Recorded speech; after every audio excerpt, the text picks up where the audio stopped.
JesusFilm.Noah channel. Again, spiritual nurturing from Netflix. Napakainam po na magsaya sapagkat maiksi ang buhay.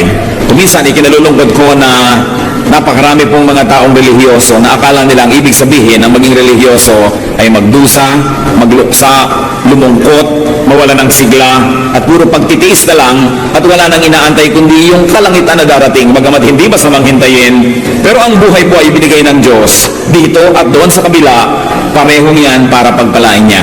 Marami po mga tao ay madalas naiinip, nalulungkot, walang buhay. Kumbaga black and white ang buhay nila imbes sa colored. Walang kasigla-sigla at parang walang inaantay na lang kundi ang gumabi kung araw at kung gabi naman ay wala nang inintay kundi mag-umaga. At gano'n na lang ng gano'n, paikot-ikot ang buhay.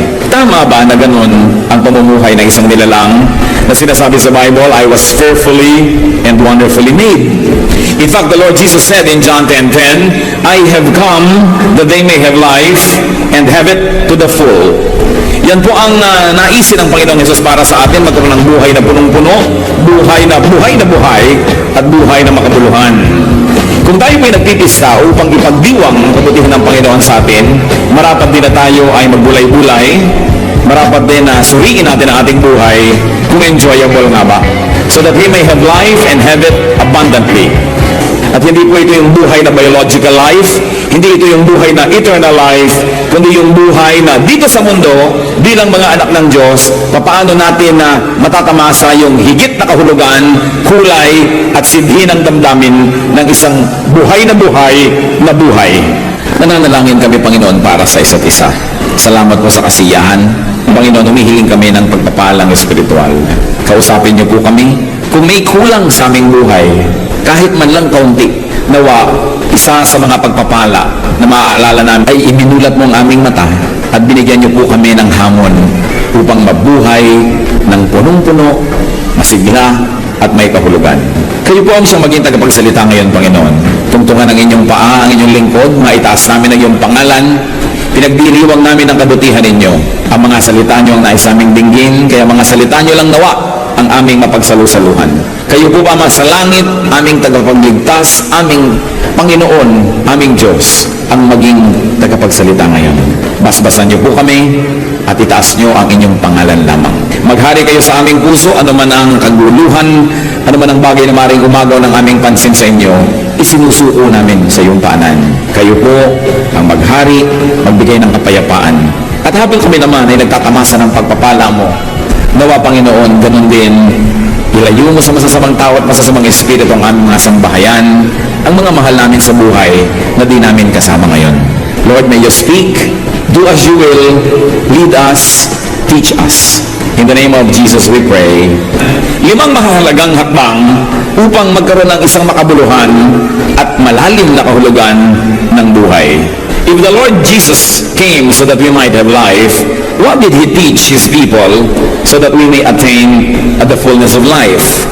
And one of that, lahat po ito yung mga verbs, alam na natin pero kailangan sariwain, love.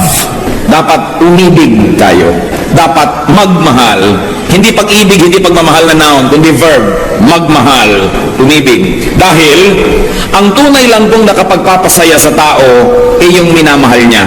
Pag kami nagbigay sa inyo ng isang platong masarap na pagkain at hindi nyo naman mahal yung nagbigay, maaari magpasalamat kahit patuwa. Pero kung mahal na mahal nyo yung nagbigay, kahit tansan ang lalagyan at ganun kakonti ang nakaya niyang iabot, ay magpapasalamat kayo at nagagala kayo. Iba yung tingin ng nagmamahal sa iyo, iba yung kanyang karinyo sa iyo. Kaya yung tao pong marunong magmahal, yun ang nakakalasap ng tunay at malalim na kaligayahan. Because only those that you truly love can truly make you happy. So, love God. Well, God loves everybody. Those who love God are the ones who really feel that kind of love. And those who love God in return are the ones who enjoy this loving relationship. Mark 12:30, Jesus said, love the Lord your God with all your heart and with all your soul and with all your mind and with all your strength. Of course, this is a quotation which was very widely known even in the Old Testament. So love God, love people, Mark 12:31, once more Jesus says, love your neighbor as yourself. Isa po itong hiwaga na parang going to the east by sailing west. That by loving people, by even giving sacrificially to people, that's when we attain the deep forms of happiness, therefore the deeper meaning of living. Those who love attain the highest level of life. No wonder God is described as God of love. Kaya po sinabi sa 1 Corinthians 13, and now these three things remain: faith, hope, love, but the greatest of these is love. Yun talaga ang pinakadakila. At kung tayo po hindi marunong magmahal sa ating kapwa, napakalaki ng pinto ang isinara natin, napapasukan sana ng makahulugang buhay, napapasukan sana ng maraming kulay, hugis, musika, ng buhay na punong-puno at makahulugan. Another verb, another step to life, give. Give to God. Mark 12:17, Jesus says, give to God what is God's. Give to people. Romans 12:13, share with God's people who are in need. So ito pong pagbibigay sa Diyos, sa ating kapwa, pinanggagalingan ito at pinagbabalungan ng napakalalim na uri ng kagalakan na yun lamang mga marunong magbigay na taos-puso ang nakababatid. Yung mga ibang hindi mapagbigay sa Diyos, sa kapwa, akala nila nakakalamang sila. Akala nila kawawa yung palabigay dahil laging nagsasakripisyo, laging nawawalan dahil nabibigay sa iba. Ang hindi po nila nababatid, may kaligayahan yun na yun lang talagang tunay na totoong mapagbigay ang nakakadama. So many people miss out on great happiness and great meaning of life without even knowing it. So give to people you love. 1 Timothy 5:8, if anyone does not provide for his relatives, and especially for his immediate family, he has denied the faith and is worse than an unbeliever. So inaasahan, itinuturo na mamahalin at bibigyan natin ang maaari nating dapat ipagkaloob yung mga mahal natin sa buhay. But then also, we are not limited to that. Give to people you do not love. In fact, probably people you do not even like. Romans 12:20, if your enemy is hungry, feed him. If he is thirsty, give him something to drink. In doing this, you will heap burning coals on his head.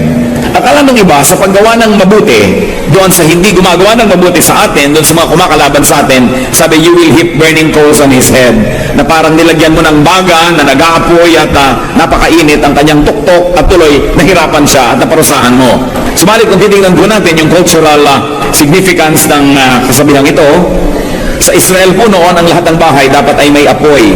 Hindi dapat namamatay ang apoy dahil kung magluluto ka, wala namang posporo, hindi uso yun. At hindi dapat namamatay ng apoy, maski man lamang ilawan sa gabi, sapagkat ayaw nila ng madilim. Ngayon, kung namatay ang apoy at nawala ng apoy ang isang bahay, anong gagawin niya? Kakatok siya sa bahay-bahay, hihingi siya ng uling o kaya ay ng baga na mainit para maiuwi niya sa kanila at yun ang pagsiwala ng apoy niya na gagawin sa kanilang kalan. Kaya sabi, ang pagbibigay, maging doon sa iyong kaaway, ay parang ganito. You heap burning coals on people's head, not to torture them because you put the coal on a pot. Inilalagay naman niya sa isang palayok o isang sisidlan, kundi binibigyan mo siya muli ng pag-asa. Binibigyan mo sila ng tulong at binibigyan mo siya ng muling kahulugan ng buhay. At kung taglamig, ay binibigyan mo ng init ang kanyang buong tahanan. So hindi ito para mandadista, kundi para tunay na maging matulungin. So we give to people that we love, and we give to people that we do not love. Yun pong pagkakamal, pag-iingat at pag-iimpok para lang sa sarili, at akala niya pag hindi siya nagbibigay at sinasarili niya ang kanyang pera, ang kanyang pagkain, ang kanyang kotse, ang kanyang bahay, akala niya lamang siya noon. Ang hindi niya alam, siya ang nawawalan. Because hoarding and keeping can be uncomfortable. Hoarding can be painful and even unhealthy.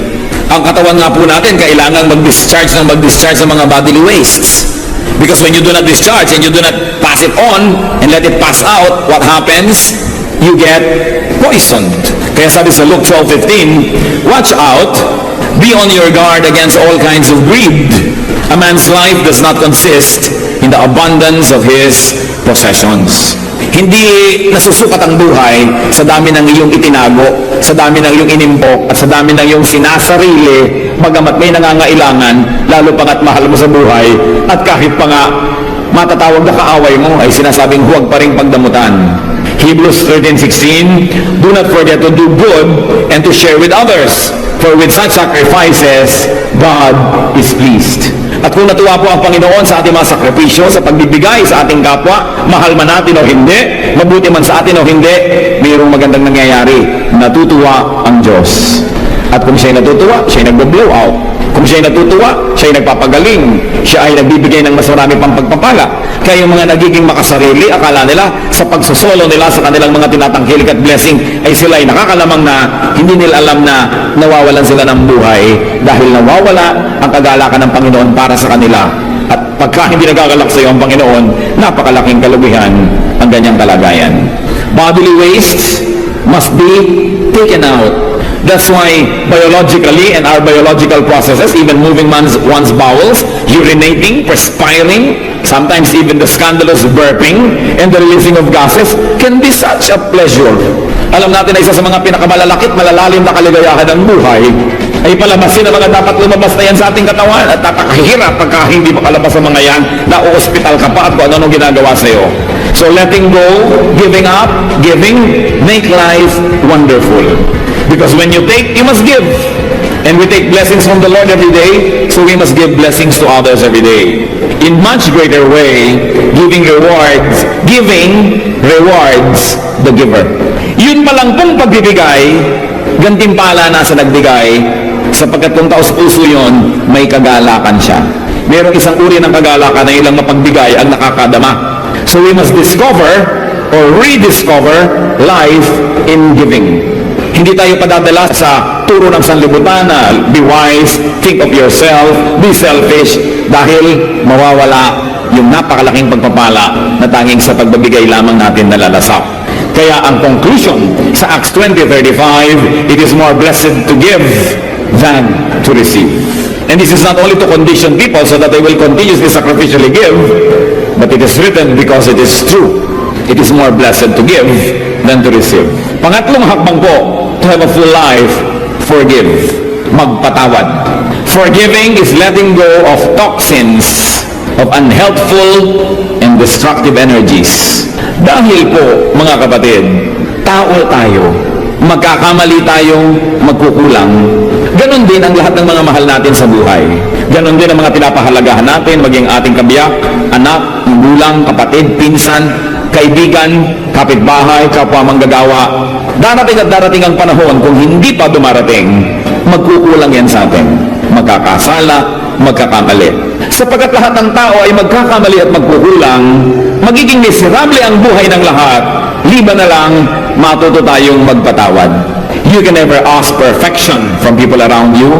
They will be short of your expectation. They will probably commit errors intentionally or unintentionally. So who is a happy person?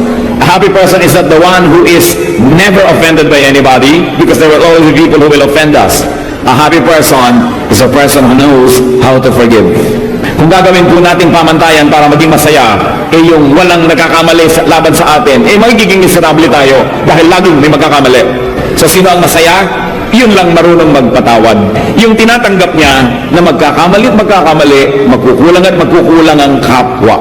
At lalo't nangyari na at tapos na, ano bang gagawin natin? Alam mo, magmukmuk na lang tayo buong buhay, magtanim ka ng sama ng loob habang buhay, at huwag mong kausapin ang dating mahal mo buong buhay. The way to have life is to forgive.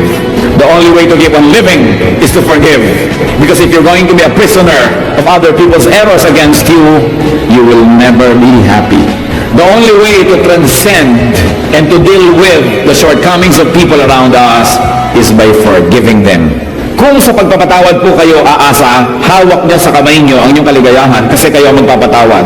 Pero kung iaasa niyo na perfect sila at pag nagkakamali sila, magagalit kayo, magiging malungkot kayo dahil walang perfect. So magpatawad. Colossians 3:13-14, bear with each other and forgive whatever grievance you may have against one another. Forgive as the Lord forgave you. And over all these virtues, put on love, which binds them all together in perfect unity. Kaya talagang tama yung sabi ng isang awit, pag-ibig lang ang susi ng lahat. Kung tayo iibig, magmamahal, kakambal ang pagpapatawad. Kaya pag ikinakasal po ako, madalas sinasabi ko, huwag huwag lang kayong magsumpaan na magmamahalan. So magsumpaan din kayong magpapatawaran. Dahil baka nga hindi pa natatapos yung wedding ceremony, nagkakainisan na kayo. Pero habang kayo'y nagpapatawad, tuloy ang inyong pagiging mag-asawa. Kahit may nagkakamali, parehong nagkamali, pag nagpapatawad, tuloy. Sino po ang hindi nakakatuloy na relasyon? Yung hindi nagpapatawad. Pero pare-pareho lang na-offend, pare-pareho lang nadidesmaya, pare-pareho lang kuminsan nabibigo. Very important. Pang-apat po na hakbang para magkaroon ng sigla ng ating buhay, verb pa rin, fight. Not with your spouse, not with your parents, not with your brothers and sisters. Fight. Dedicate yourself to a great warfare. Dedicate yourself to wholesome, good, and sacred warfare. In other words, brothers and sisters, be at war with something bad. Go to war for something good. Isa po na naobserbahan ko sa buhay, yung mga taong pag tinanong mo, kumusta po? Eto, tinatamad.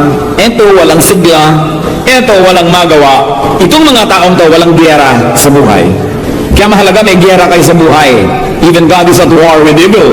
So the people of God must be at war. We must be at war with something bad. And we should go to war for something good. So dapat meron po tayong cause. Meron kayong isang adhikain. Meron kayong sinasalihang isang movement o isang bagay na nais baguhin ang mundo, ang buhay o mga aspeto ng buhay. Like, gusto nyo bang masugpo? Halimbawa, yung pagtitinda ng sigarilyo sa mga kabataan. Gusto nyo bang masugpo ang pagtitinda ng drugs sa kahit kanino man? Isang cause yan. Gusto nyo bang linisin ang lahat ng ilog ng Pilipinas? Linisin ang Laguna de Bae? O kaya linisin ang ilog Pasig? Gusto nyo ba na arugain ang mga taong lansangan? O kaya ay wakasan ang trafficking of children and women?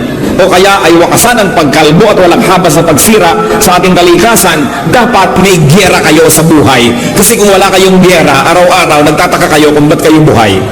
Dedicate yourself to a cause higher than yourself. Dedicate yourself to a cause higher than your daily existence. Ang buhay niyo po ba ay pumunta na sa level na araw-araw, ang iniisip niya lang, ano kaya ang maiulam natin ngayong araw na to?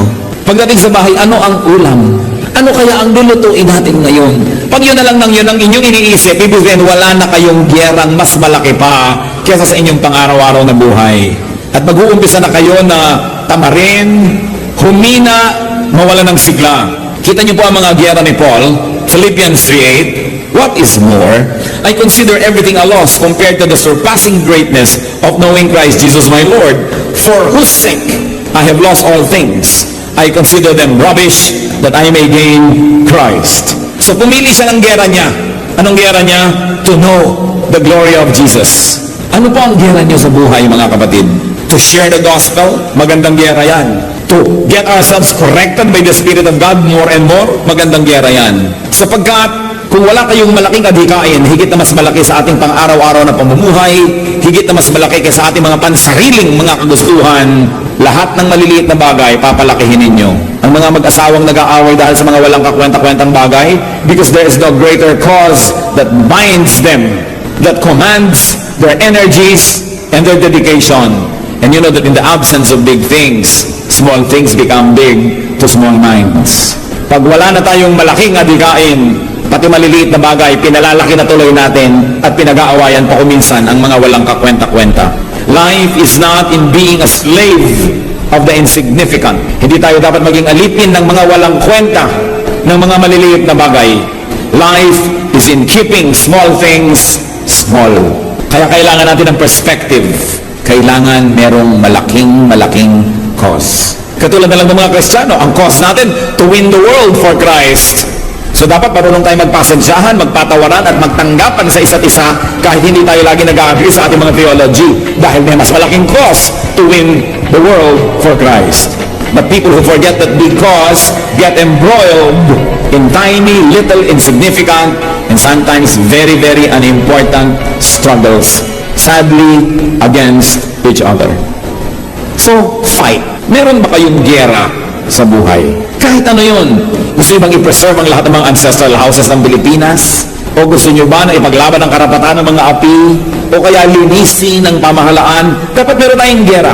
Hindi pwedeng wala kang pakialam. Sapagkat ang pakikisangkot, ang pakikialam, ang siyang nagpapatibay, nagpapasigla ng ating buhay. And finally, another step to life, dream, mangarap. Desire, chase your rainbow. Ano po ang ibig sabihin ng buhay na parang wala ng kahulugan? What is a life that may be considered over? That is an unhappy life, that is not worth living anymore.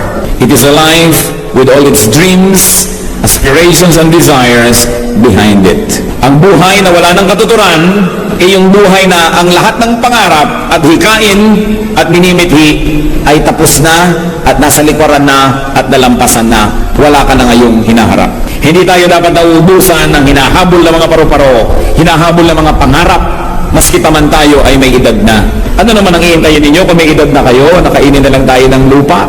Habang nabubuhay pa tayo, meron pa tayo dapat mga pangarap, meron pa tayong mga gustong gawin, at meron pa tayong gustong ma-accomplish. Then and only then will life have meaning. Kaya marami po kuminsan sa mga taong may edad na, hindi pa dapat magkasakit, nagkakasakit. Hindi pa dapat humina, humihina. Hindi pa dapat lumungkot, lumulungkot. At hindi pa dapat mamatay, namamatay na tuloy dahil wala ng pangarap. Dream. Dream on.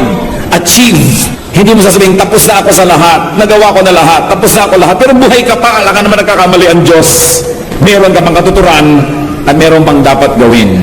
Philippians 3:13-14, one thing I do, forgetting what is behind and straining toward what is ahead, I press on toward the goal. At ang sinabi naman nito ni Paul ay hindi na siya bata. Napakarami nang nagawa sa buhay at pwede na magpahinga. Pero sabi niya, one thing I do, nililimot ko na yan, tapos na. Hindi na ako nagdadramang bukid sa nangyari. Hindi ko na itinatanim pa yung mga sama ng loob na yan. Hindi ko na inuungkat-ungkat pa sa mahal ko sa buhay yung pagkakasala niya sa akin noong 1972. Hindi ko na pinaghihinayangan pa na hindi ako naging ganito, hindi ako naging ganon, hindi ako pinanganak ng mayaman. Tapos na ang tapos. Pati ang mga kasalanan ko na natapos na, tapos na. Ang mahalaga sa akin, patuloy pa to run the race.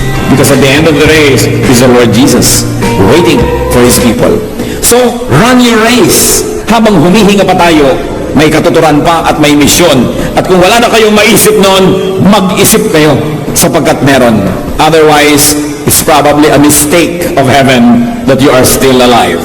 The Lord Jesus taught and modeled the ways to happiness. And among them, we mentioned 5. Love, give, forgive, fight, dream on, and be happy. Ecclesiastes 3:12. Solomon, the wise man, said, I know that there is nothing better for men than to be happy and to do good while they live. So let's continue to do good, but let's also continue to be happy. Do not let even religion deprive you of happiness. Do not be deceived into thinking that religiosity is only a matter of sacrifice, that it's only a matter of not having a life.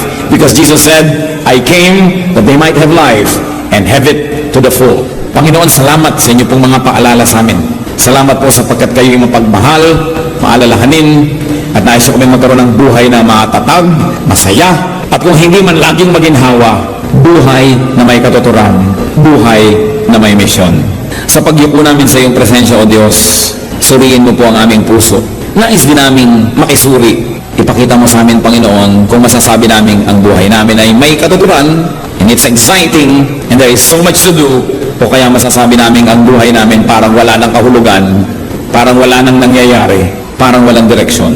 Kung kayo kapatid, kabilang doon sa pangalawang grupo, na masasabi niyong parang wala na akong direksyon, di ko malaman ang gagawin ko, parang walang excitement ang buhay, nais kong manalangin para sa inyo.